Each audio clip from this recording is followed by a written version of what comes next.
just want to say thank you. I don't know if this is mandated by law. I missed what some people were saying, but I'm glad to have the opportunity to speak on this.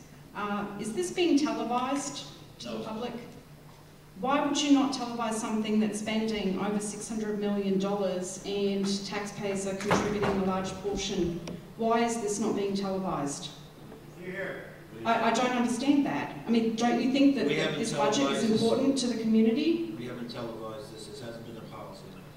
Yeah, but that's like saying if, you know, well, if you want the light bulb's broken and no one's bothered to change it beforehand, doesn't mean that we need to do it. I'm just telling you what your answer is. That's not an answer. But that's unacceptable. And actually, I'm glad that you said that, Mr. DeRosa, because to me that is typical of what's going on in our school district is, well, this is how it's always been, so why do we need to change it? And I think that this budget, the process and how this budget was put together is another classic example of, well, this is how we've done it, so this is good enough and this is the best that we can do. I would like to suggest, I'm wondering why this was not worked on way in advance of when it was worked on this year. That's not to say that mechanisms in the machine are not individually working on these components earlier, but when it comes, you know, I heard that it's a 700-page document and it's coming to you guys with a few weeks, even if it was a couple of months, that's not enough for you to do a thorough analysis, you know, of such a huge amount of money. It's a massive amount of money, and this is our children's education. We're not just talking about, you know, funding a plane or something. I mean, this is our kids' education. It needs to be put as a priority. You guys are overwhelmed. The most that you can do is what you can do. And you've only got a certain number of hours in the day. I know all the board members work their butts off. I know Dr. Epps is obviously, you know, trying to manage an entire school district, and all of you are managing your individual departments, so I'm not unreasonable. Therefore, I suggest that you actually put together a budget analysis committee at the beginning of the school year and invite anyone who's willing to work on this budget to try and get something happening for the next budget. Why not bring in all the minds in Jersey City that are willing to contribute to see if you can fix this problem? You know, I haven't heard anybody talk about that. As you know, I put my hand up to volunteer.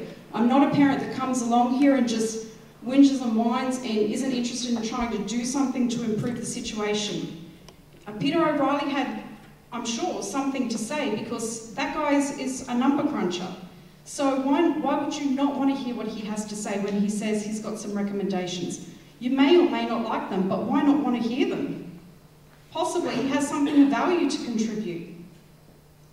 I think another suggestion, I talked to Mr. Rivas about this a couple of years ago, a dedicated grant officer, because I know Mr. Rivas also works very hard in programs and services. There is a ton of money sitting out there waiting for us to get, but he's overwhelmed and doesn't have the resources to apply for all of these grants that are out there. And I'm sure that there's a lot of missed opportunity in that. Why not put on a dedicated grant officer?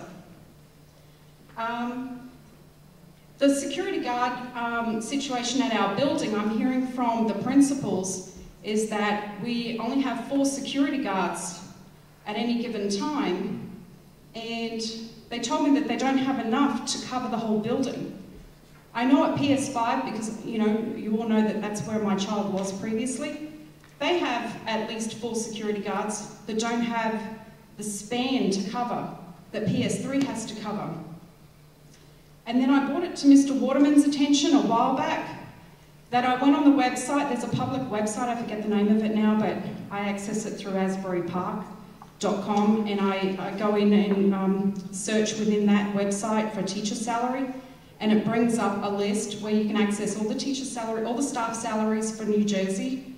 I'm not understanding why I'm seeing a staff member at my school that's an office clerk getting paid a 6-figure salary when we're short of at least 1 security guard that we really need. I don't understand why that's happening. And Dr. Epps, you're looking at me puzzled, and I know for a fact that you're aware of this. I don't know why this does not get addressed. And if it's happening in my school, it's probably happening in other schools. That's not effective management of money. So please address that item.